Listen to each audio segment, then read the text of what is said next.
My wife drained our twin daughter's entire college fund, $230,000 I'd been saving since the day they were born, and disappeared with her lover.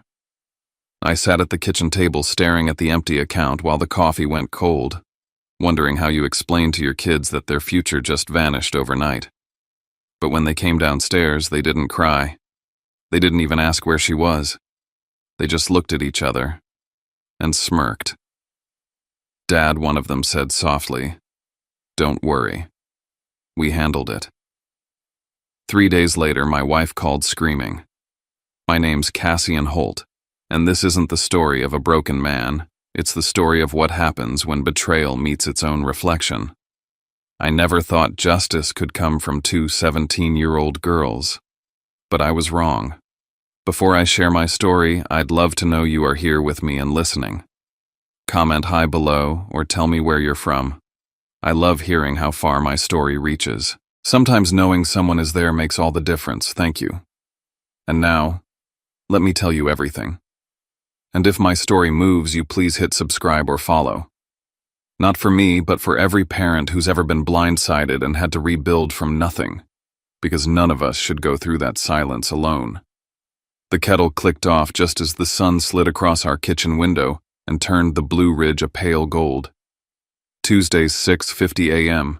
Same routine as always: grind the beans, open the laptop, check the Holt College Trust before the girls come down. I typed the password without thinking the way you do when your hands remember what your head doesn't have to. The dashboard blinked refreshed, and then I saw it: available balance $0. I stared refreshed again, still zero. One more time because superstition is a reflex when sense fails. 0. The number felt like a crater in my chest. I called the bank with the kettle hissing behind me, gave my passcode, listened to keys clatter. "Yes, Mr. Holt," the agent said flat as a receipt. Funds were transferred by the authorized secondary user, Ms. Sable Quinn, to an interbank account. 3 large transfers in the last 72 hours. She read the timestamps like eulogies.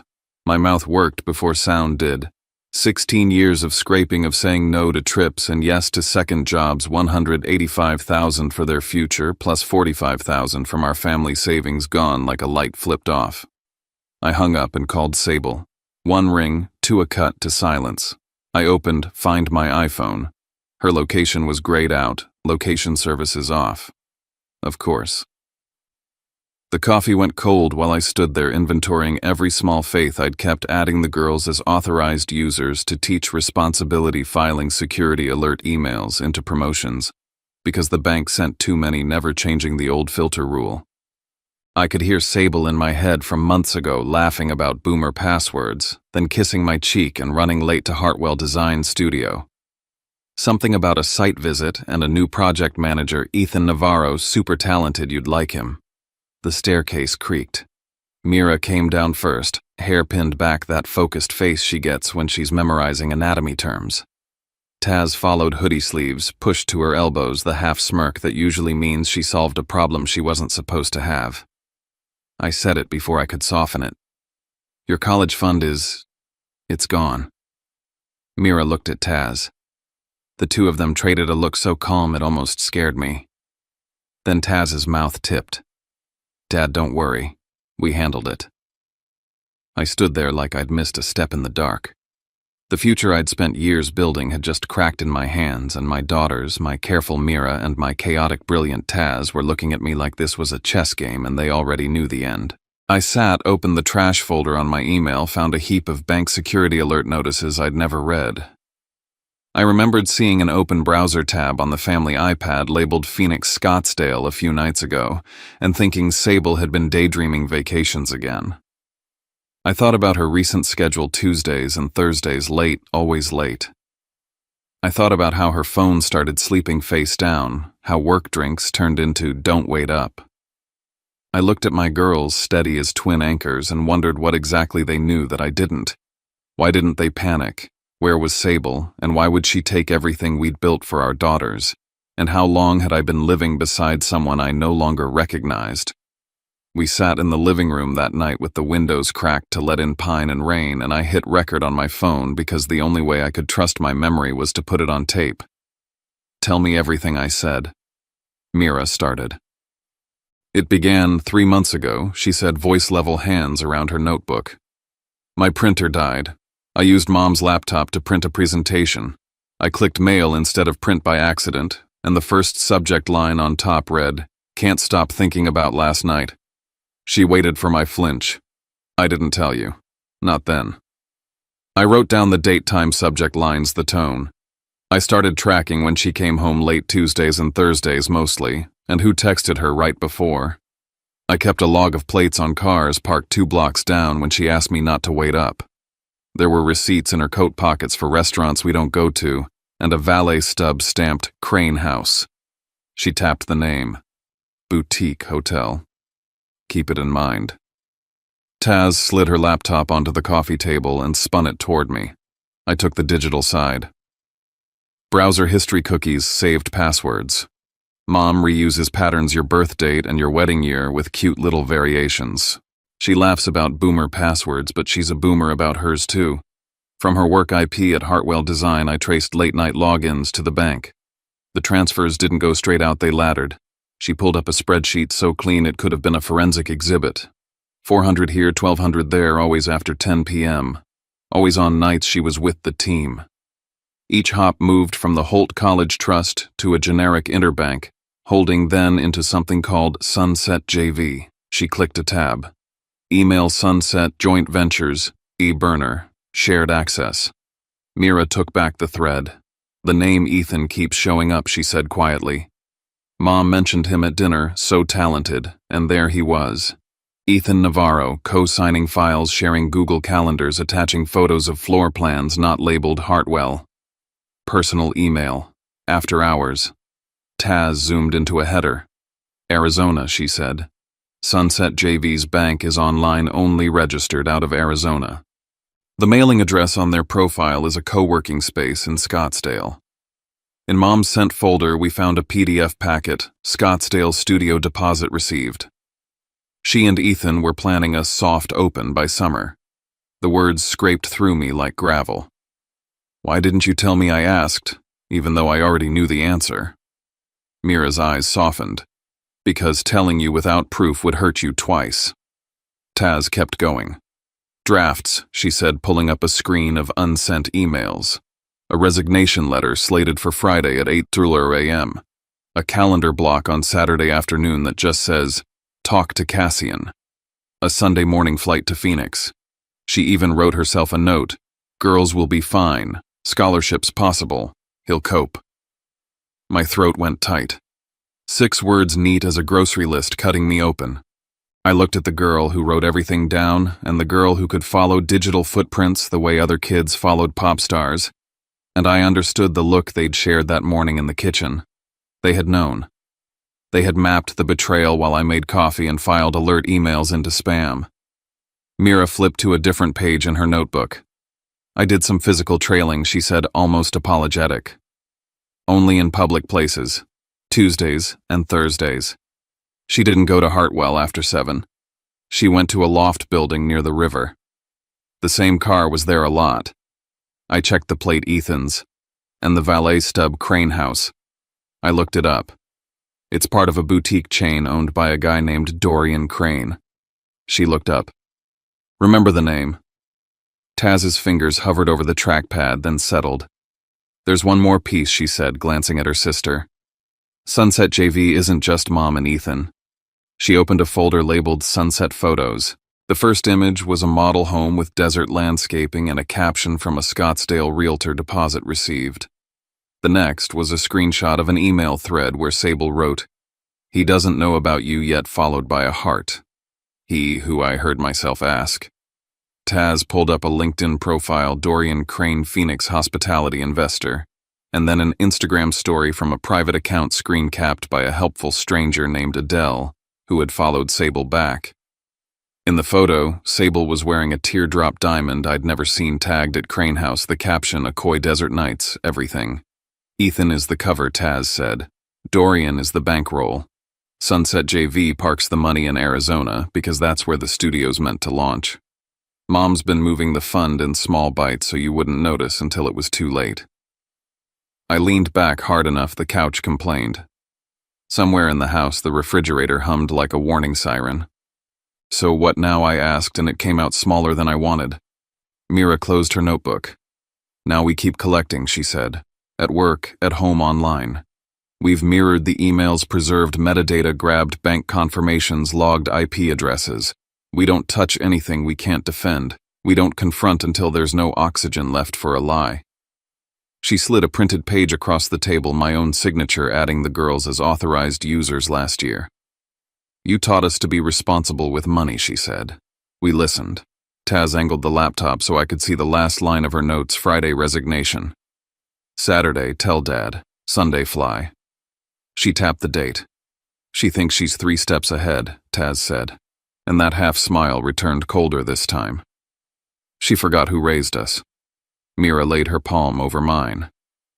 "Dad," she said, steady as a pulse. "There's one more thing I didn't believe at first." Taz clicked a final tab. "Mom doesn't just have Ethan." She paused, and the screen filled with a Scottsdale wire confirmation and the name we hadn't yet said out loud. "She has Dorian, too." By the time I pieced together the full picture, I realized my wife wasn't just betraying me, she was running a game on 2 men and staking our daughter's futures as the buy-in. The first clue came from Taz, sitting cross-legged on the living room floor with her laptop, the glow reflecting off her glasses. "Check this out," she said. On her screen was one of Sable's Instagram posts taken at Crane House, a high-end hotel chain in Phoenix. I knew the logo from an old conference trip. She was wearing a teardrop diamond necklace I'd never seen, holding a wine glass over a table lit by candles and plated with food that cost more than my car payments.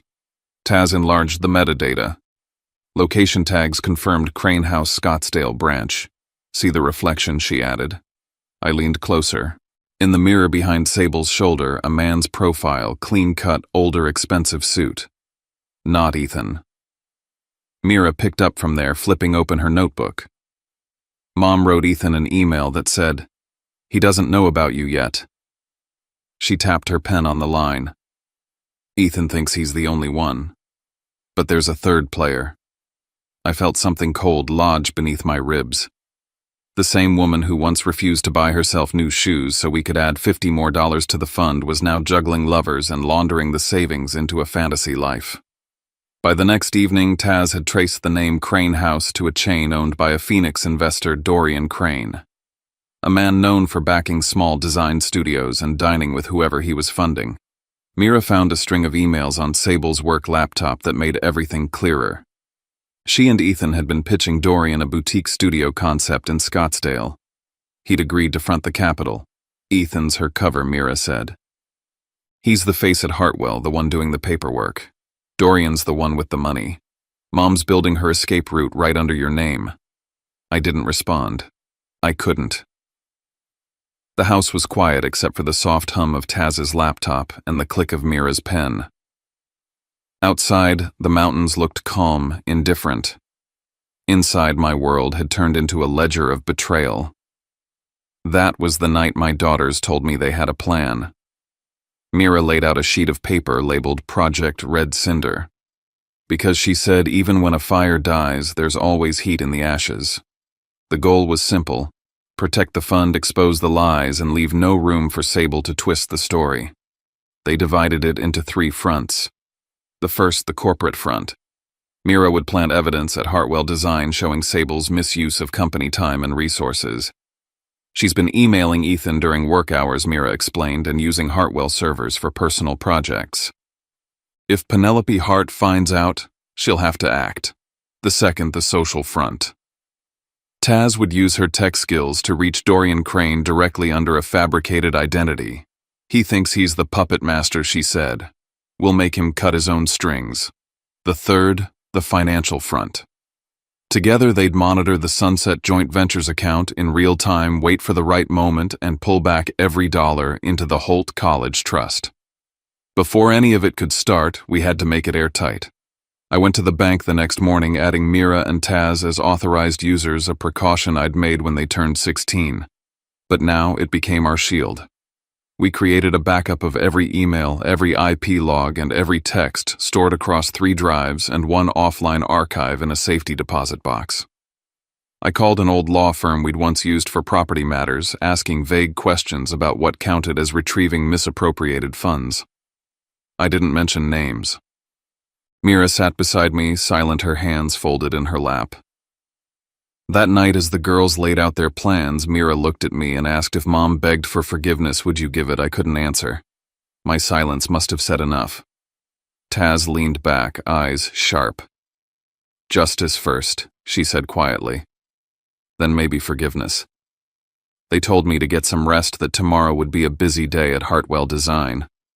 I didn't sleep. I watched the fire die in the hearth, the embers glowing faintly like the plan we'd just named. Red cinder. What was left of us was about to burn for good.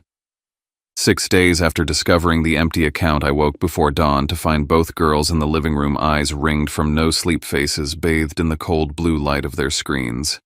They were running final checks. Today's the day, Taz said, stretching her fingers. Mira only nodded, tying her hair back. The spreadsheet on her screen looked like a war map, columns of names, times, and email subjects. We have one chance, she said. No mistakes. They briefed me like field commanders. Mira's front Hartwell Design would go first. I was the driver. She'd pose as a university student collecting interviews for a business management project, just long enough to plant the USB loaded with incriminating emails between Sable and Ethan. The after-hours messages, the flirtations sent from company accounts, and the floor plans marked as personal studio.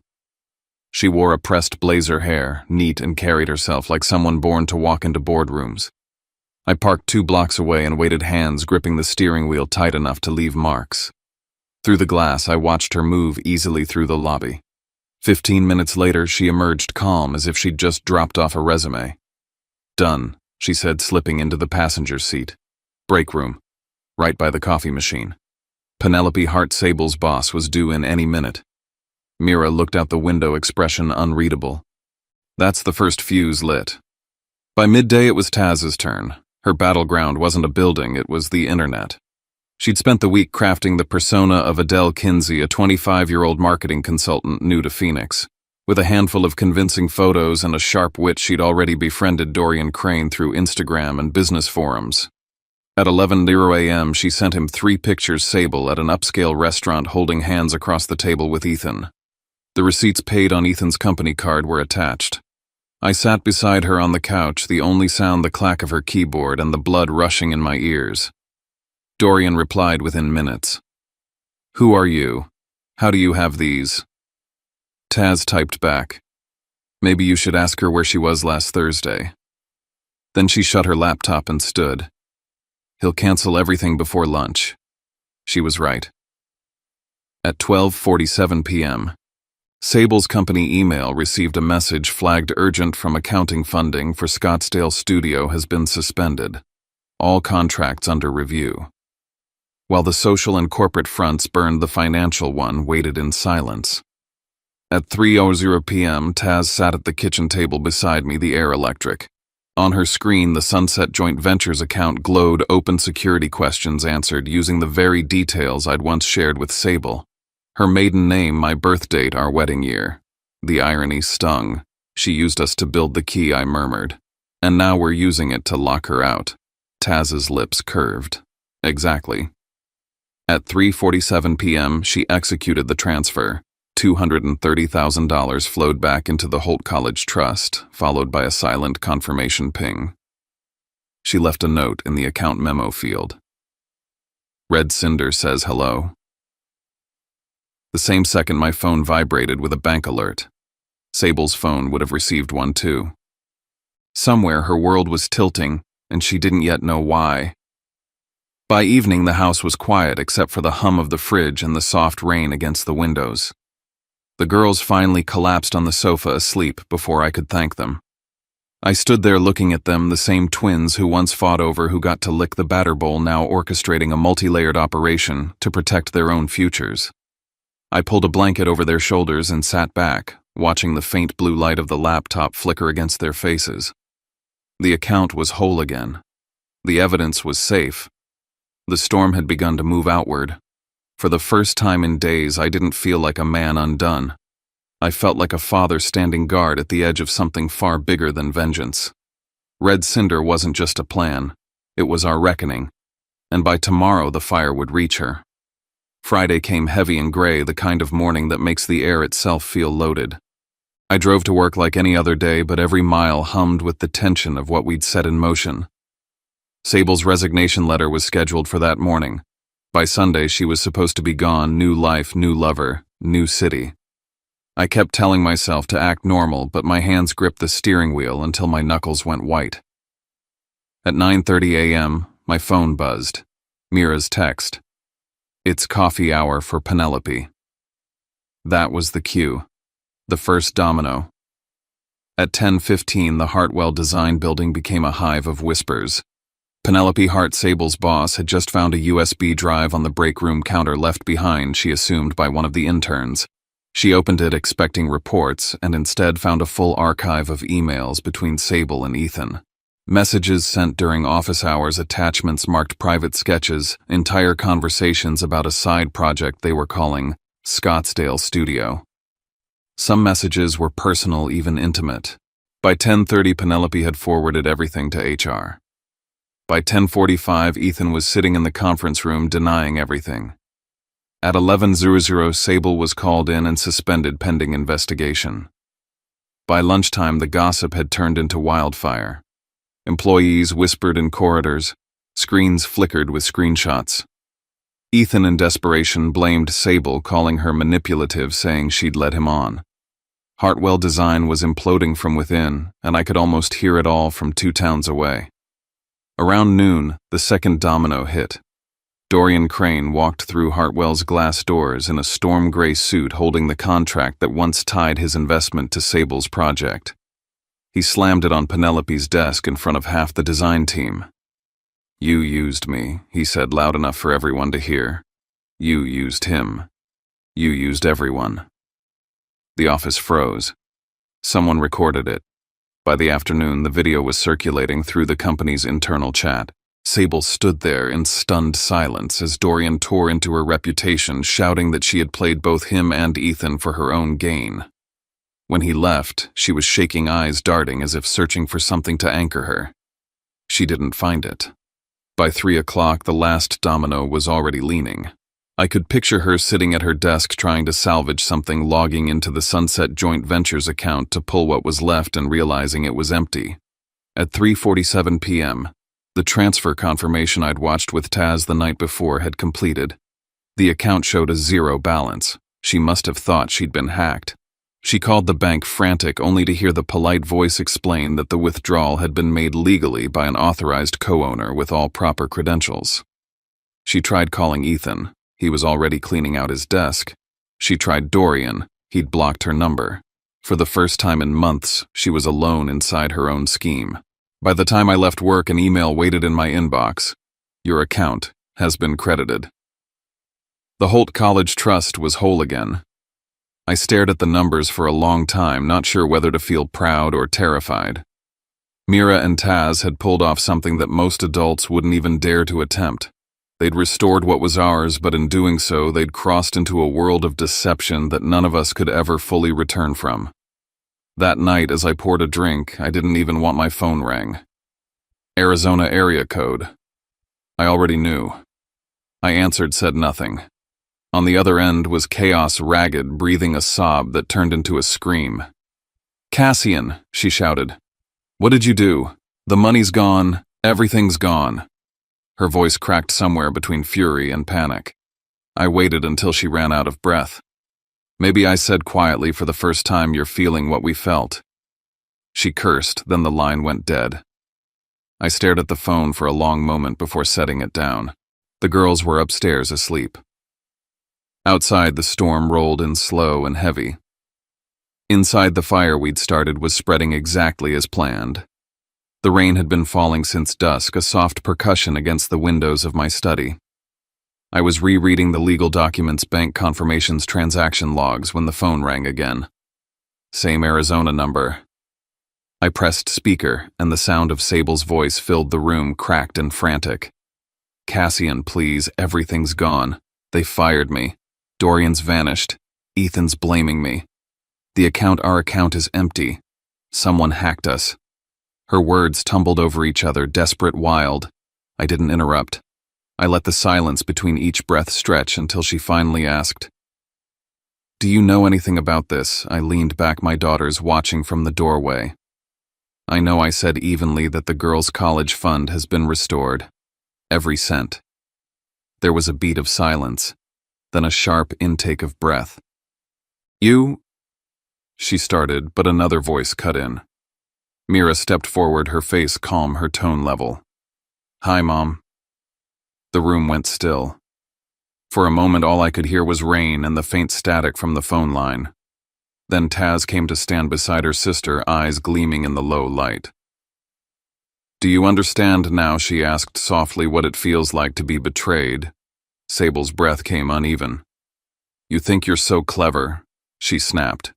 "You don't understand. I did this for us, for this family. I wanted a new start." Mira tilted her head. A new start for who exactly? The silence on the other end was heavier than any scream. Sable's voice broke again, lower now. "You can't just take my money." "I'll call the police," I said. "If you really believe it's your money, go ahead. But you'll have to explain where it came from, the transfers, the side project, the investors. I'm sure they'll be fascinated." There was a pause, then a click. The line went dead. Mira looked at me. Taz shut the laptop. None of us spoke. The satisfaction I expected never came, just a strange, hollow calm. My daughters didn't smile. They just stood there, shoulders steady, eyes unreadable, like two soldiers who'd finished a battle they never wanted to fight. At 1:15 a.m., headlights cut through the rain outside. A car door slammed. I opened the front door before she could knock. Sable stood there in the downpour, soaked mascara streaked her once perfect poise, disintegrated. "Cassian," she said, voice trembling, "I need to talk." I let her in. She stood by the fire, dripping onto the floorboards. "You'll give the money back," she said. Not a question. I shook my head. That money belongs to our daughters. It always did. She laughed, a sharp, broken sound. "I've lost everything." I looked at her. This woman who had shared my life for 20 years, who'd stolen from her own children without blinking, and I said, "Because you chose to trade everything for something that was never real." She stared at me for a long time, eyes glassy, then turned and walked toward the door. The scent of her perfume, once familiar, now foreign, lingered in the air long after she left. Upstairs, Mira and Taz had fallen asleep on the sofa, laptop screens dimmed beside them. I sat at the foot of the stairs for a while, listening to the rain fade into mist. The fire had burned down to its last glow, a faint pulse of red among the ash. I thought of the name they'd given their plan, Project Red Cinder, and how fitting it was. What had once been ruin was now a spark. I whispered to the quiet house. If justice had a face, it would look like theirs. But even as I said it, I knew this wasn't the end. Tomorrow there would be fallout. Tomorrow Sable would try again, because people like her don't know how to lose quietly. The storm wasn't over yet. It had only changed direction. The rain had thinned to a drizzle by the time the clock struck 11. The house was half dark, half breathing, its silence broken only by the soft patter of water against the windows. I sat in the living room, lights low, a single lamp casting a thin circle of warmth across the wooden floor. Upstairs, I could hear faint movement, the kind of quiet shifting that tells you someone's awake but pretending not to be. Mira and Taz were waiting. We all were. The door creaked open. Sable stepped in without knocking. Her hair was matted from the rain, eyes swollen, the sleeves of her blouse clinging to her skin. In one hand, she carried a cracked phone. In the other, a plastic folder swollen with papers. She stood there, dripping, the smell of wet pavement clinging to her like guilt. For a long moment, neither of us spoke. Then she dropped the folder onto the table. "You've turned everyone against me," she said, her voice hoarse but still sharp. "You've humiliated me, Cassian. Is that what you wanted?" I didn't move. I didn't have to do anything. I said quietly, "The truth doesn't need help finding its way home." Her laugh came bitter and small. You think this is justice? You think you're some kind of hero? Our marriage was dead years ago. I just wanted a new start, something alive. I looked at her, this woman I once trusted more than anyone, and said, I can live with boredom, Sable. I can't live with watching you steal our daughter's future. The house went still again. Somewhere upstairs, a floorboard creaked. Then the sound of footsteps measured steady descended the stairs. Mira appeared first, notebook in hand, her face calm but set. Behind her, Taz came down with her laptop hugged to her chest. The two of them stopped halfway down the staircase, bathed in the dim light spilling from the lamp. Mira spoke first. You want to talk, Mom? She said, her voice even. Then talk now. Before we show everything to the world. Sable froze. You wouldn't, she whispered. I looked up at my daughters. They're not threatening you, I said. They're giving you the truth. Taz opened her laptop, the screen glowing cold blue against the dark. She scrolled through folders, clicking one after another, screenshots of Sable's emails with Ethan, drafts of her proposal to Dorian, records of the transfers from the college fund. Mira read from her notes each line, deliberate, her voice steady as she quoted Sable's own words. He'll cope. The girls will be fine. Each document landed like a stone dropped in water, ripples of silence spreading outward. Sable's knees seemed to weaken. She sat down, covering her face. I didn't mean for it to go this far, she said, her voice cracking. I just wanted out. Taz closed the laptop. You went far enough, she said. We just brought you back to where you started. Sable's eyes lifted to mine, searching for sympathy, finding none. Cassian, she said, almost pleading. You have your money back. You've ruined me. Let me leave with something. Just make sure my name doesn't get dragged through the mud. I shook my head. You don't get to negotiate anymore. Mira stepped forward and laid a manila envelope on the table. This is your choice, she said. Sign and you walk away. No press, no police. Just silence. Sable's hand trembled as she opened the papers. Divorce agreement, final and absolute. She skimmed the terms, her face draining of color. Transfer of joint assets to Cassian Holt. Relinquishment of parental rights. Non-contact clause. Breach resulting in full public disclosure of evidence. You expect me to sign this, she whispered. Taz answered softly. We expect you to do one honest thing before you leave. Sable stared at the paper for a long time, jaw tight, then picked up the pen. Her signature came out shaky, the ink bleeding slightly on the damp page. When she finished, she looked up at me, eyes red but dry. You win, she said. I shook my head. No one wins here. But at least the girls don't lose everything. She pushed the papers back across the table, the pen clattering beside them. As she turned to go, Mira said quietly, Mom, one day I hope you understand that justice isn't revenge. It's just the truth finally being heard. Sable didn't look back. The door closed behind her with a sound that felt final. I stood there listening to the car engine fade into the rain. Upstairs, the girls moved quietly back to their rooms. I sank into the couch, exhaustion settling over me like a weight. 20 years of marriage had just ended without a lawyer, without a courtroom, just 4 people, a stack of paper, and the truth laid bare. For the first time in months, I felt something like peace. Justice hadn't needed anger or violence. It had needed only clarity and the courage of 2 daughters who refused to stay silent. 3 months later, autumn settled over Asheville in shades of amber and gold. The mountains glowed, the air carried a chill, and the house, once echoing with tension, had grown quiet again. I spent most mornings on the porch with a mug of coffee, watching Mira and Taz pack for college. The world somehow had begun to move forward.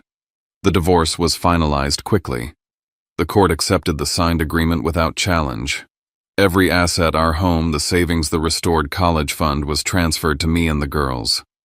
Sable left the state, forwarding no address.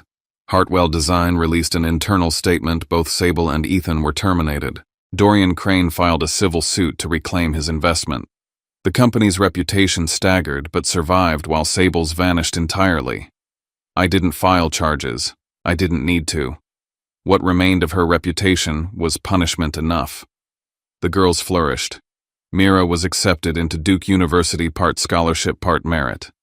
Taz won a full ride to Carnegie Mellon, majoring in cybersecurity. They talked about leaving North Carolina with the same quiet determination they'd shown through everything. One night we sat at the lawyer's office signing papers to turn the Holt College Trust into something new. The Holt Education Foundation, a fund to help students who'd lost their financial support through betrayal or crisis. The notary's pen clicked the same sound I remembered from that night when Sable signed her name and ended it all. This time it felt different. Clean. Restorative. Weeks later, a single email arrived in my inbox. The sender, Sable.Quinn Outlook. The subject line, "Are the girls safe? Tell them I'm sorry." I read it twice, then once more. I didn't respond. Some words don't need answers. I archived it and sat in the quiet, realizing that the cruelest punishment isn't loss. It's being erased from the lives you once owned. In time, peace returned in small, unremarkable ways. I spoke at a local seminar for the foundation, sharing our story without names. Sometimes justice doesn't wear a robe or hold a gavel, I told the room full of young faces. Sometimes it looks like a daughter saying enough. The room stayed silent for a moment, then broke into quiet applause. It wasn't triumph, I felt just release.